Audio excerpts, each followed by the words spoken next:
All right, today is a late start, but there's two things I'm thinking about. One is gym is still good. I need to go hit the gym. But the major thing is broke. I was locked in for like 2.5 days straight, like flow state, getting so much done. Then last night, I basically eased myself into a doom scroll. I was so focused that I couldn't just start doom scrolling. If I got like Instagram open, I'd be like, no, I don't want this. It's like if you were to identify something as being pure dopamine. Like if we knew something was all bad, if it's like cocaine, it's like, of course I'm not gonna take that. In my mind, that's what doom scrolling was. But random YouTube video essays that were 30 minutes long at 1x speed wasn't quite intense enough to make me be like, nah, that's not something I take. It's like the difference of someone eating sugar and cocaine. Obviously, cocaine's an easy no, but a lot of people, sugar seems to be okay. So it took YouTube rabbit holes. There were interesting videos, and there are things I honestly don't care so much about. I watched this whole in-depth video on the life of XXX Tentacion and Juice WRLD, and like, yeah, they make good music, but I honestly, like, why did I spend an hour watching about these people?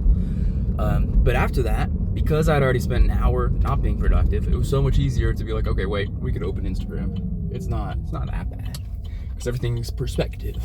So yeah, that led to lots of 3 hours of doom scrolling at the worst time. I stayed up late and I hated it, and I slept in today, and then I felt like my mind was on slow-mo and I needed to go think fast. And one thing leads to another. It's now 1 p.m. and I'm just now going to the gym, which is much later than I like going normally. Other thing that I did that was foolish last night, I checked my email before bed. That's a very bad thing to do. One thing I learned in my email, I saw I got paid for a thing I did, and I was like, wait, that doesn't seem right. That's not enough money. And so I didn't have like the mental bandwidth to go through and like do the math that night, but then I was stressing all night, so my sleep wasn't very good, and it took me a long time to go to sleep. Wake up, mind slow, I have to start doing math. At first, you see a number, and you can't like identify your feelings. I think Jordan Peterson puts as well, is you need to be precise with your words. And I needed some way to identify the words to tell the employer that, hey, this was not enough. But you can't just say that, because they're like, oh, you're like, they have ways to say gaslight you, or maybe not gaslight you, but they can justify their end and it'll make sense. So I found the most precise of words, and that was numbers. So I went and reverse engineered the math and explained like, hey, mathematically, like, you legit just, this wasn't enough money. And I think that the math was so clear that anyone that sees it is like, oh yeah, that makes sense. Whereas if I tried to just lay out feelings and unhelpful communication methods, it would have just caused like more confusion. They haven't responded yet, but I figure it would at least help the cause. So that's the two interesting things today, and gonna go hit pole day. So I will see you there.